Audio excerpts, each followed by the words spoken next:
የቫልደላር ልብ በሽታም በትራንስካተተር ሂደቶች መፈወስ ከብዙ ጊዜ በፊት በሚትራል ቫሎቶሚ መልኩ ነበር፣ ግን የአዮርቲክ ቫልቭን በቲያቤ ወይም ታፎር በሚባለው መተከል ከአንድ 10 ዓመታት በታች በጣም ታዋቂ ሆኗል። እኛ እነዚህን ቴክኒኮች ቲያቤ እና ሚትራል ቫልቭ ሂደቶች ድመውር ለሁለቱም መሪ ሆነን እየሰራን ነን። ቲያቤ አሁን በተለይም በከፍተኛ አደጋ ያሉ የታካሚዎች እና በቀዶ ጥገና ማይቻሉ ታካሚዎች መካከል በጣም የተለመደ ሂደት ሆኗል። እኛም በእነዚህ ታካሚዎች 99% በላይ የሚደርስ ስኬት ማሳየት ቻለን። ብዙዎቹ ታካሚዎች በጣም አረጋዊ ናቸው፣ በጣም ደካሞች ናቸው። ስለዚህም በእነዚህ ሂደቶች ውስጥ የደም ማስገቢያ መንገድ ሲደርስ በጣም ትልቅ እንክብካቤ ማድረግ ያስፈልጋል።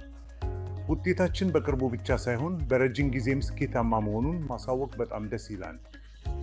ውጤቶቹ ደስ የሚሉ ነበሩ። በጣም አረጋዊ የሆኑ 80 ዓመታት ዕድሜ ያላቸው ሰዎች በትልቅ ችግሮች ሲመጡ እና ከዚያ በኋላ ወደ ቤታቸው ተመልሰው በእግራቸው ሲመላለሱ ማየት በጣም ደስ የሚል ልምድ ነው።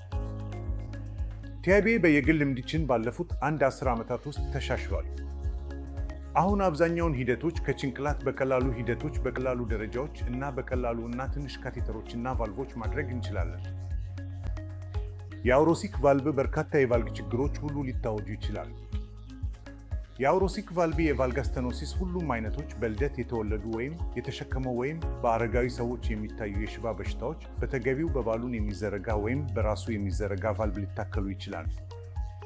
እኛም በቫልቮች ሁሉ አይነት በጣም ትልቅ ልምድ አለን።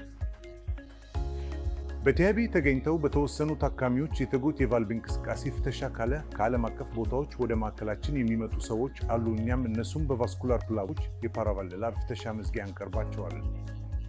እንደገና በትራንስካቴተር ቴክኒክ ሳይሆን ክፍት ብሎ በሚደረግ በዕለት ሳይወሰድ ነው።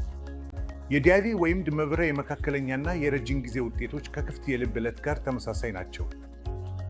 ቫልቮቹ እንደ ክፍት የልብ ዕለት ያሉ የአካል ቫልቮች ናቸው እና እነዚህ ታካሚዎችም በመካከለኛ ወይም በረጅም ጊዜ በጣም ጥሩ ውጤት ያሳያሉ።